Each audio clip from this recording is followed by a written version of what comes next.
আসসালামু আলাইকুম। সবাই ভালো আছো স্টুডেন্ট?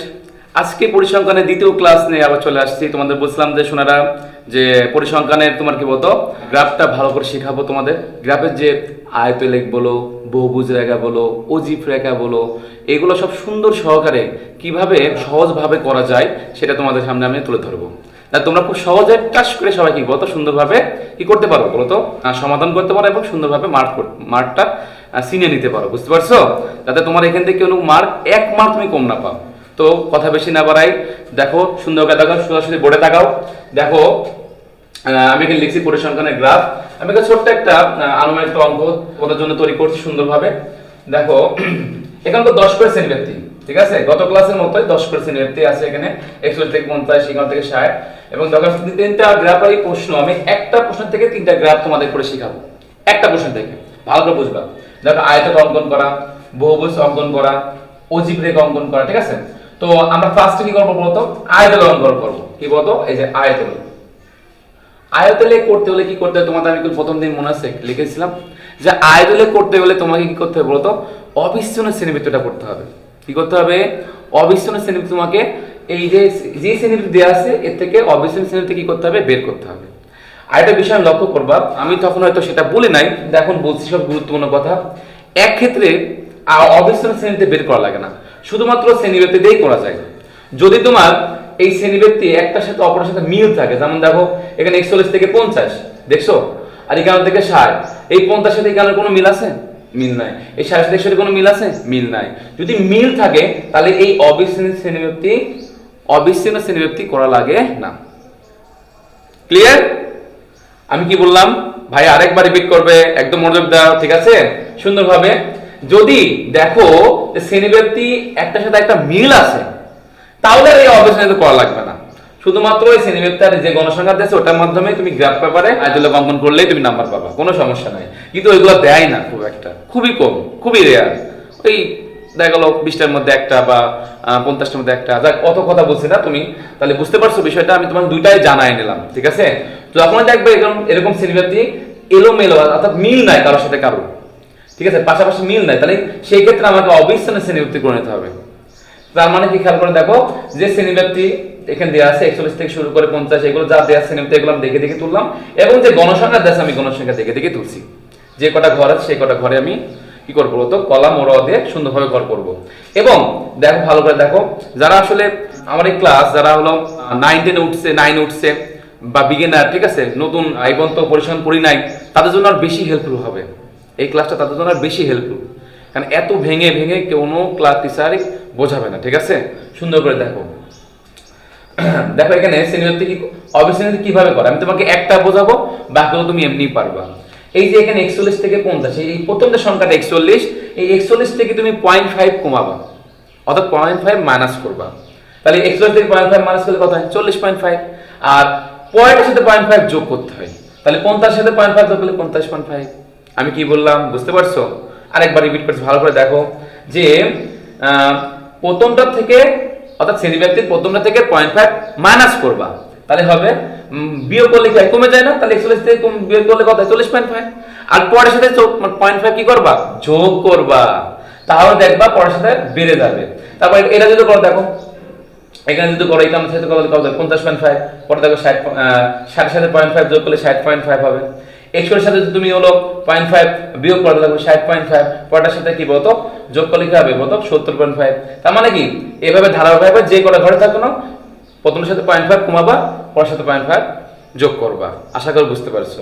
তাহলে খেয়াল করে দেখো সব সিমিলার আছে, খেয়াল করে দেখো এর সাথে মিল 50.5 থেকে 50.5, 60.5 থেকে 60.5, 70.5 থেকে 70.5 মিল আছে না বলো? 80.5 থেকে 80, সুন্দর করে মিল আছে। এরকম মিল থাকলে কি জানো গ্রাফ করতে সুবিধা হয়, পাশাপাশি করতে গ্রাফটা দেখতেও সুন্দর লাগে, ঠিক আছে? সুন্দর মানে এটা সঠিকভাবে গ্রাফটা করতে পরিপূর্ণ করতে সাহায্য করে, এই জন্য অবিচ্ছিন্ন করা হয়, এই জন্য অবিচ্ছিন্ন শ্রেণীবৃত্তি করা হয়। তো যাই হোক, আমি অত কথা বলছি না, যেহেতু আমার এখানে হোয়াইট বোর্ডে তো গ্রাফ চার্ট করা যায় না, তো তারপর আমি তোমাদেরকে সুন্দর একটা নমুনা দিয়ে সুন্দরভাবে ভাইয়া তোমাদের বোঝাই দেবে। তাহলে তোমরা অবশ্যই এই বোর্ডের মাধ্যমে তোমরা নমুনা আকারে বোঝাই দিলে তোমরা তোমাদের গ্রাফে সুন্দরভাবে পারবা, টেনশন নাই, ঠিক আছে? নাম্বার আমরা বাড়ি নিয়ে যাব, সমস্যা নাই, ঠিক আছে? অবশ্যই যারা আরো যারা এসএসসি পরীক্ষার্থী আছো এই 26-এর ব্যাচ বা সামনে 27,000 দেবে আর কি তারা, তাদের জন্য আরো বেশি গুরুত্বপূর্ণ। কথা বুঝতে পারছো? কারণ তাদের লটারির মতো, কারণ 2 সেটের যে পরিসংখ্যান আসে, 2 সেট পরিসংখ্যান, 2 সেটই তারা করতে পারলে 20 মার্ক, আর 20 আরামসে পকড়ে ঘোরা যায়। এবং এছাড়াও সংক্ষিপ্ত প্রশ্ন আরো 3 থেকে 4টা, অর্থাৎ 6 থেকে 4 মার্ক বোনাস মার্ক। তো যাই কত কথা না বলে আমরা বোর্ডে আসি নাকি? তাকাও সবাই, খেয়াল করে দেখো। এটা ধরো একটা গ্রাফ পেপার, গ্রাফ পেপারে আমি হলো যে দেখবা গ্রাফ পেপারে লাল বর্ডার এবং ব্ল্যাক বর্ডার দিয়ে 5 ঘর পর পর লাল বর্ডার ব্ল্যাক বর্ডার করছে। তো আমি একটা 5 ঘর পর ব্ল্যাক লাল ব্ল্যাক লাল এভাবে আর কি নমুনা দিয়ে বোঝাইছি, ঠিক আছে? হ্যাঁ, তো এইদিকে দেখো তাই করছি এভাবে, দেখছো? এদিকে তাই করছি। তাহলে আমি সুন্দরভাবে একটা ব্ল্যাক বর্ডারকে বোল্ড করছি, মানে একটা ব্ল্যাক হোক লাল হোক যে কোনো একটা কালো বর্ডারটাকে আমরা সুন্দরভাবে বোল্ড করবা। এই দিকে নিচে আমরা বোল্ড করে দিবা, উপর দিকে ওয়াই অক্ষ, নিচে দেবা এক্স অক্ষ। এটা তুমি একটা গ্রাফের কর্নার সাইডে করতে পারো, আবার 1-2 ঘর পড়তে মাঝখানতেও, মানে মাঝখানতে বলতে একটু উপর থেকে নিচ থেকে 2 ঘর ছেড়ে দিলে, উপর থেকে সাইড থেকে 2 ঘর ছেড়ে দিয়ে করলেও কোনো সমস্যা নাই। আশা করি বুঝতে পারছো। এবং যে কোনো গ্রাফ করলে তোমাকে প্রথম ঘর কি করতে হবে? কেটে দিতে হবে। প্রথম ঘরটা থেকে না করাই ভালো, প্রথম ঘর থেকে করা যাবে না, প্রথম ঘর পর থেকে করতে হবে। কথা বুঝতে পারছো? তো খেয়াল করে দেখো, তাহলে প্রথম ঘর আমি কি করছি? কেটে দিছি। এরপর দেখো আমি লিখে নিছি, দেখো নিচে আমরা শ্রেণী অবশ্যই শ্রেণীতে করে লিখবো। এই দেখো যে অবস্থানগুলো পাইছি আমরা 40.5 থেকে 50.5 লিখছি। এই যে 5 ঘর পর পর থেকে কালো দাগ লাল দাগ, সবাই দেখছো তো? ভালো করে দেখো, ঠিক আছে? এবং প্রথম ধরে নেওয়ার পরে, ধরো প্রথম ধরে তুমি নিলে 40.5 থেকে 50.5 নিছো, এরপর থেকে প্রত্যেকটা পরেরটা নিলে আনা 60.5 70.5 80.5 তারপরে কি 90.5। কারণ কি আমি তো তারপর তো পরেরটা নিলে আনা, কারণ কি আমি যদি 50.5 আবার নিই, সে আমি তো লিখছি, তা বারবার তো নেওয়া লাগবে না। অর্থাৎ প্রথম দুইটা নেওয়ার পরে তারপর প্রত্যেকটা পরেরটা নিলেই হবে ইনশাআল্লাহ। আশা করি বুঝতে পারছো। আর এদিকে আমরা শ্রেণীব্যাপ্তি কি বলতে আসলে শ্রেণীব্যাপ্তির গণসংখ্যাগুলো আমরা কি করছি? প্রথম এক এক ঘরকে আমরা এক একক করে ধরছি, অর্থাৎ 5 10 15 20 25 এভাবেই নিছি। আশা করি তোমরা বুঝতে পারছো। তোমরা এতটা দুর্বল না, ঠিক আছে? তো অবশ্যই তাহলে তোমরা বোর্ডে থাকাও, সুন্দরভাবে দেখো। তাহলে 40.5 থেকে 50.5 এর গণসংখ্যা কত বলতো শোনা? 5। তাহলে 5 পর্যন্ত সুন্দরভাবে 40.5 থেকে 50.5 পর্যন্ত 5 পর্যন্ত আমরা কি করে দেবো? এভাবে বক্স করে দেবো। আসলে আমার তো হোয়াইট বোর্ড আমি প্রথমে বলে নিয়েছি, তোমরা গ্রাফ পেপারে আমি যেভাবে মানে ওরা একটা গ্রাফ পেপার, এটা মানে তুমি অনুমান করে নাও, একদম গ্রাফ পেপারের মতোই আমি তোমাকে সুন্দরভাবে বোঝাই দেবো, ঠিক আছে? আচ্ছা, এবার দেখো 50.5 থেকে 60.5 এর গণসংখ্যা কত? 10। তাহলে এই যে পাশাপাশি গ্রাফ থেকে শুরু করে সুন্দর করে 10 পর্যন্ত যাবা, যাই সুন্দর করে কি করে দেবা? বক্স করে দেবা। পারবা না? তারপরে কি করবো বলতো? তারপর দেখো গণসংখ্যা কত আছে? 15। তার মানে 60 থেকে 70 কত পর্যন্ত আছে? 15 পর্যন্ত।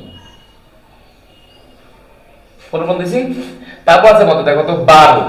তাহলে যেহেতু 70 থেকে 80 12 আছে, তাহলে 10 একটু উপরে 12।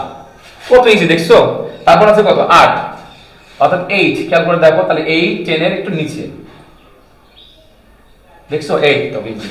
এই দেখো, দেখছো বাচ্চারা, তোমরা এত সহজেই তোমরা পারো না, আর তোমরা নাম্বার ছেড়ে আসো, ফেল করব, রেজাল্ট খারাপ হয়। আরামসে আমি মনে করি খুব সুন্দর সব রেজাল্ট করার জন্য এই পরিসংখ্যান জ্যামিতি সেটের সাথে মান নির্ণয়ের অধ্যায়, কিছু কিছু অধ্যায় অঙ্কগুলো যদি সহজে করা যায় না, খুব সহজেই A+ চলে আসা যায়, খুব সহজ, ইজি, একদম ইজি। খেয়াল করে দেখো সবাই। তাহলে এগুলো তো বুঝতেই পারলে, হয়ে গেছে, কমপ্লিট। এবার সুন্দর করে তুমি যদি মনে করো একটু বোল্ড করবে, একটু সুন্দর করে বোল্ড করলে, সুন্দরভাবে একটু বোল্ড করলে পেন্সিলে, ঠিক আছে? আর আরেকটা বিষয়, এটা সব পেন্সিল দিয়ে করবা, ঠিক আছে? সুন্দর একটা ভালো পেন্সিল দিয়ে করবা, ঠিক আছে?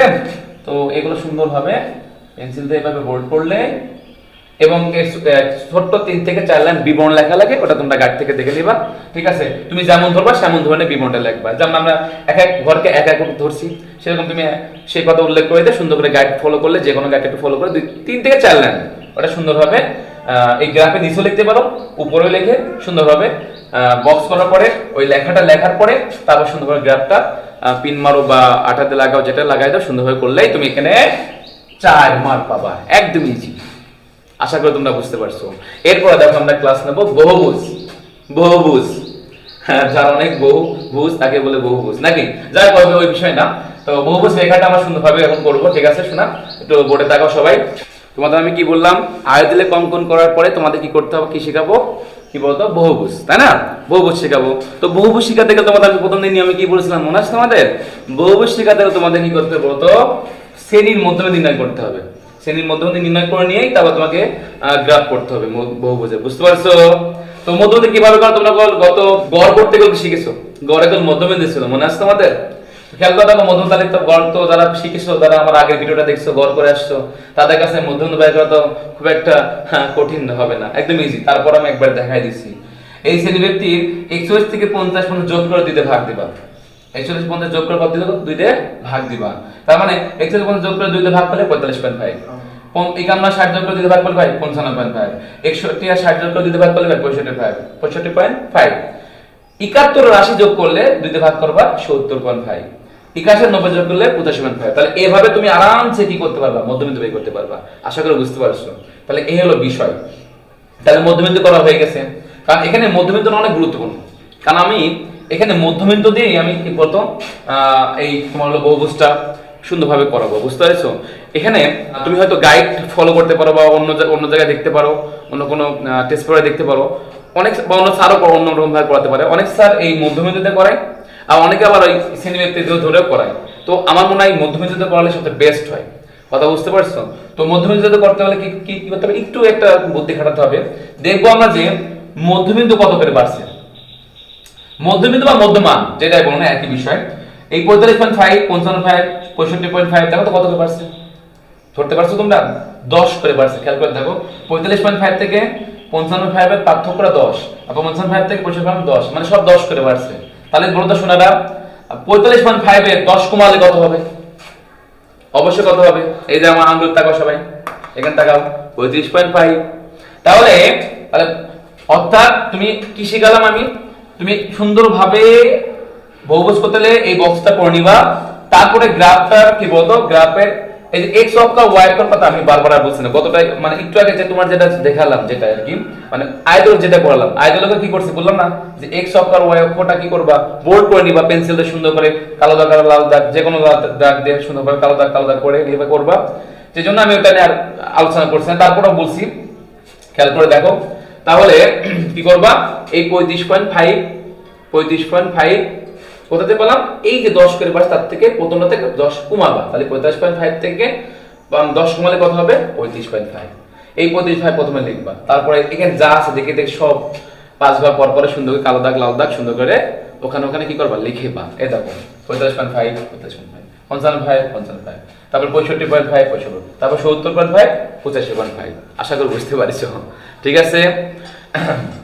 তাহলে কি করবো বলতো, এবার লেখা যখন শেষ আমরা গণসংখ্যা নিয়ে নেবো, 5 10 15 20 25 যতটুকু পর্যন্ত নেওয়া যায় সুন্দরভাবে নিবা। এখানে যেহেতু গণসংখ্যা আমার হলো 15 বেশি নাই, 20 পর্যন্ত নিলে না, বা আরেকবার আমি বেশি নিছি, কোনো সমস্যা নাই।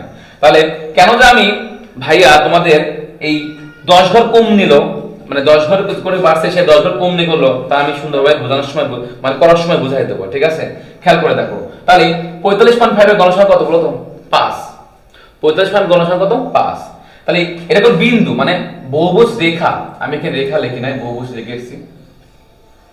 বহুভুজ রেখা মানে তার মানে আগেটা ছিল আয়তলে আর বহুভুজ রেখা মধ্যে পার্থক্য আছে। আয়তলে একটা বক্স আকার করতে হয়, আর বহুভুজ রেখা আর অজীব রেখাটা রেখা আকারে, মানে রেখা আকারে বাড়ে কমে এভাবে, এটা রেখা আকারে হয়, বুঝতে পারছো? করলে বুঝবা। তো খেয়াল করে দেখো, তাহলে 45.5 গণসংখ্যা কত, 5। তাহলে আমরা এই 45.5 এর গণসংখ্যার সরাসরি যাই সুন্দরভাবে, 5 সরাসরি যাই, এখানটা বিন্দু 5 সরাসরি, বুঝতে পারছো? তারপরে 55.5 এর গণসংখ্যা কত, 10। তাহলে 55 এর 10 সরাসরি কি করব, এটা ঠিকঠাক দিয়ে নিই। তারপর 55 এর 10 সরাসরি এবং কি দেব, 10 সরাসরি কি করব, বিন্দু দিছি। 65.5 এর গণসংখ্যা কত, 15, সবচেয়ে বড়। তাহলে এই 65.5 এর গণসংখ্যা 15, এই যে। তারপর 70.5 এর কত, 12 হয়েছে। তাহলে 12 মানে 70.5 এর 10 একটু নিচে। আসলে আমি নমুনা করে করছি, যদি আমি সত্যি সত্যি গ্রাফের বোর্ড থাকতো না, তাহলে একদম আরো মানে এটা তো ভালোভাবে বুঝছো, তাহলে আরো পরিপূর্ণভাবে বুঝতে, ঠিক আছে? তাহলে সমস্যা হতো না। কিন্তু এটাও আবার খারাপ বুঝছো না, অনেক যারা মোটামুটি যারা গ্রাফের সম্পর্কে আলোচনা আছে, গ্রাফ দেখেছে আর আমার কথা যারা শুনবে, তারা অবশ্যই ভালো মতো পারবে, কোনো সমস্যা নাই, ঠিক আছে? তুমি এটা করার পরে তুমি খুব দ্রুত সহকারে আমার এই ভিডিও দেখার সাথে সাথে, ঠিক আছে, খাতা কলম নিয়ে বই প্লাস গাইড যেটা পারো নিয়ে সুন্দরভাবে করা শুরু করে দিবা। দেখবা আমার সাথে এরকম আমার সাথে মিলাই মিলাই করবা, দেখবা সুন্দরভাবে তুমি খুবই ভালোভাবে খুবই সুন্দর সহকারে তুমি ইজি ভাবে তুমি পারছো। এটা ভাই গ্যারান্টি দিয়ে লিখে রাখো, ঠিক আছে। তাহলে এই ৭০.৫ এর গণসংখ্যা কত ১২ দিছি, ৮৫.৫ গণসংখ্যা কত ৮, তাহলে ৮ কি হবে ৫ এর 2 করে দিছি।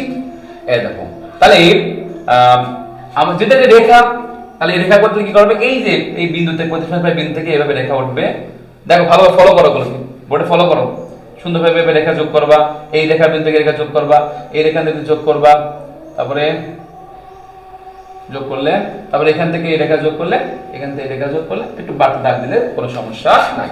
এই দেখো হয়ে গেল। এটা কি হয়ে গেল বলতো, বহুভুজ রেখা হয়ে গেল। যেহেতু বহুভুজ রেখা গণসংখ্যা দ্বারা করা হয়, গণসংখ্যা বড় ছোট ৫ ১০ ১৫ আবার ১২ আবার ৮ আবার ১২ পর ৮ চলে আসবে, ছোট বড়, এই জন্য দেখো ওঠানামা করছে সুন্দরভাবে। এখন তুমি বলতে পারো ভাই আপনারা বলছিলেন যে ৩৫.৫ কেন দিছি, এর প্রমাণ দেখো। আমি যদি ৪৫.৫ থেকে এখান থেকে করতাম তাহলে এই বিন্দুটা এখান থেকে আসতো। এটাও কাটে না, এটাও অনেক সময় সমস্যা হয় না, এটা ভুল যে তা না, ঠিক আছে, কিন্তু ওটা দেখতে ভালো হয় না, ঠিক আছে। বা এটা যে কোনো জিনিসের সৌন্দর্য আছে, এই এখান থেকে শুরু করে রেখাটা উঠলে সুন্দর দেখতে হয়, এই জন্য আমি ১০ ঘর কমাই দিয়ে বলেছি।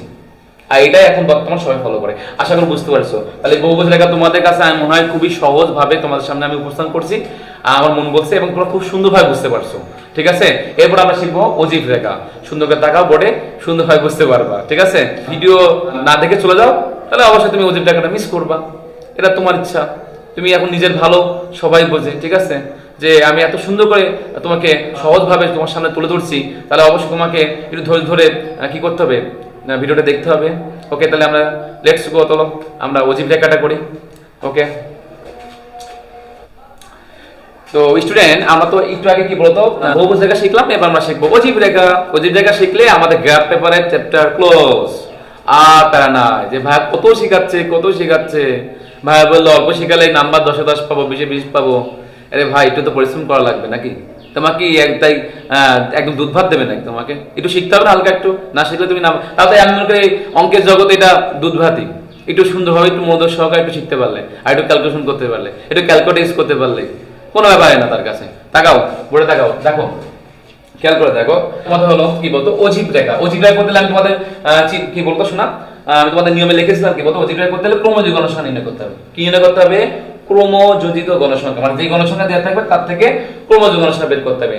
আমি তোমাদের মানে এর পার্ট 1 ক্লাসে তোমাদের হলো মধ্য নির্ণয়ের সময় দেখো, মধ্য নির্ণয়ের সময় ক্রমযোজিত গণসংখ্যা কি বলতো পড়া শিখাইছি। তারপর যারা দেখো না তারা অবশ্যই পার্ট 1টা দেখো, তাহলে অবশ্যই তারা ভালোভাবে বুঝতে পারবা।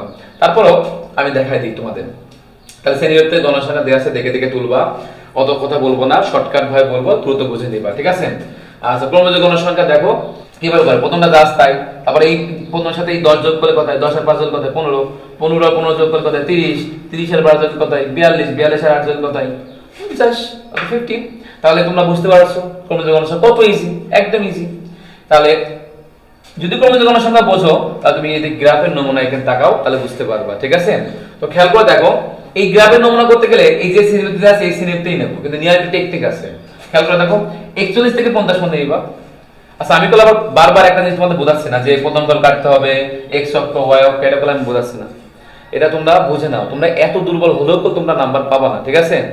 বুঝতে পারছো এখন বর্তমান সরকার যে শিক্ষামন্ত্রী আছে আমাদের মিলন সাহেব, ঠিক আছে, যেভাবে বলছে কথাগুলো তুমি তো বুঝতেই পারছো আমাদের পড়াশোনার প্রিপারেশনটা কিভাবে নিতে হবে, ঠিক আছে। অর্থাৎ তুমি ভালো করে না পড়লে তুমি অবশ্যই পাস করতে পারবো না, রেজাল্ট করতে পারবো না, ঠিক আছে। তো যাই পড়ে তাকাও, তাহলে 41 থেকে 50 এটা নিছি, 41 থেকে 50। তারপরে এই দুটো নেওয়ার পর একটু তাকাও, আমি রেড পেন দিয়ে দেখাই দিচ্ছি, দেখো প্রথম নেওয়ার পরে মানে 41 থেকে 50 নেওয়ার পর তারপর প্রত্যেকটা পরেরটা নিবা, সে যে অঙ্কে আসবে না, শুধু অঙ্কের ক্ষেত্রে না, যে কোনো অঙ্কের ক্ষেত্রে ওই দুটাই করতে এরকম করবা। যে শ্রেণীতে আছে প্রথম দুটো মানে 41 থেকে 50 নিবা, নিছো দেখো নিচ্ছি। তারপরে প্রত্যেকটা পরেরটা 60, 70, 80, 90 দেখো 60, 70, 80, 90। আশা করি বুঝতে পারছো। তাহলে এটাই শ্রেণীভিত্তিক, নিচে নিবা, এভাবে নিবা শ্রেণীভিত্তিক, নিছো। এরপরে কি বলতো এদিকে গণসংখ্যা। তবে হ্যাঁ বাচ্চারা একটু তাকাও সুন্দর করে, যে এখানকার শ্রেণীবৃত্তি আগের দূরত্ব থেকে সরি শ্রেণীবৃত্তি খালি মুখ দিয়ে শ্রেণীবৃত্তি বাড়ছে আর কেন যে শ্রেণীবৃত্তি এত ভালোবাসি বুঝি না।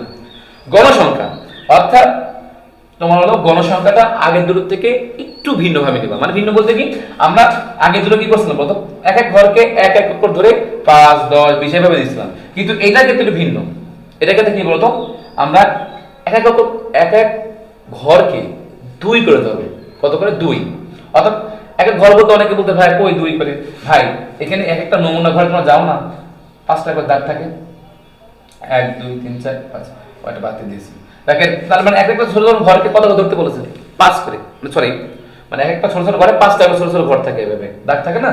আমি তোকে নমুনা করে দেখাচ্ছি, গ্রাফে দেখবা তোমার গ্রাফগুলো সুন্দরভাবে দেওয়া আছে। তো এক একটা ছোট ছোট ঘর করে 2 এক এক করে ধরবো, কত করে ধরবো 2 এক এক, তার মানে 2 এক এক কত হবে 10 20 মানে তো 20 30 40 50 এভাবে, তারপর 60, যেহেতু আমার 50 50 আমি আর নিয়ে 50 পর্যন্ত নিছি।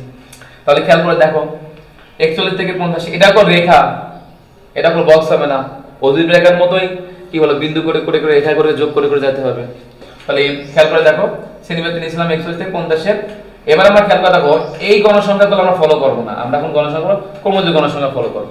এই জন্য ক্রমজ গণসংখ্যার জন্যই তো কি বলতো এত 2 করে ধরে লাগলো, ঠিক আছে, কারণ এতে 50 পর্যন্ত গেছে।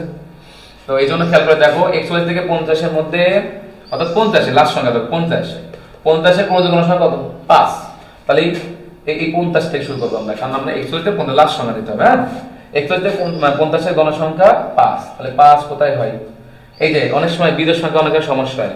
ধরো আমি ছোট্ট নমুনা বলতে ধরো চিকন যেমন দাগ এভাবে দাগ দিয়েছে তাই না, এখানে 5 কোথায় দেবো, তো 1 2